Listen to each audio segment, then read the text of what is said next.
workshops, but they also did performances for the students. They did workshops, and for the students, they did workshops, but they also, for the parents and for the community, did presentations too. So the program took place during lunch period. Right. These students gave up their lunch period to come to Cimarron At lunch. at lunch. And I had to lock them out because they wouldn't leave. And the teachers were complaining. They missed the second class after lunch. They missed. Those kids became just part of the program. We had a dance group. We performed all over the city of Chicago. We did the Reyes, we did Christmas, these kids went all over. We also had a theater group, and the theater group, again, we were all over the street, all over Division, all over, wherever they invited us. We were there, but Cimarron became a family. A lot of these kids found a family that they didn't find anywhere else. I had a kid in particular that was getting ready to give up high school, and he just wouldn't leave. One of those that I tried to run out, he wouldn't leave. And then we brought Chiqui Moreno, el escultor de Colosal de mi pueblo. Yeah.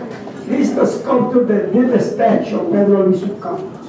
And the first time this student touched clay, that changed his life forever.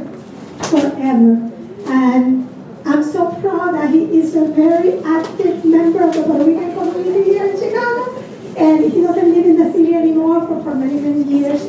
He lived, and that was it for him. He fell in love with sculpture. He fell in love with the work. I graduated. I went ahead. I went to college, and this was it. And whenever I run into him, he said, "It was your program.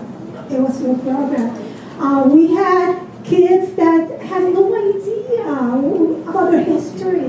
They had no idea that they had so many things in common. I had students that were in gangs going to the program.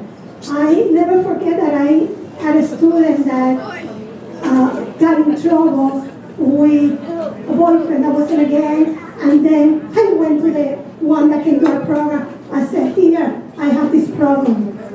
Can you help me?" He did. He helped me. But he also said, "You owe me." Scary. But I know what he meant by that. I know he wasn't going to put me in a position of danger. I knew it. And the time came to collect, and we were in a homecoming game, and we came for him. And we, because it was a group of us, were there to make sure he made it safe. The kid loved literature, loved English, loved everything about it, very smart. All the kids that still to this day call me mom. I have so many of them because I listen, I talk to them about the drinking. We were just a family, and what school reform did for Clemente is something that I've never, in all the years I worked for CPS, I worked 20 years for CPS, I have never seen that anywhere. For me, that was my family. That was what I was meant to do. Even though we have to fight daily with the people within the school that try to stop us, but they decided to be closeted about it and be incognito about it, and that's how they fought.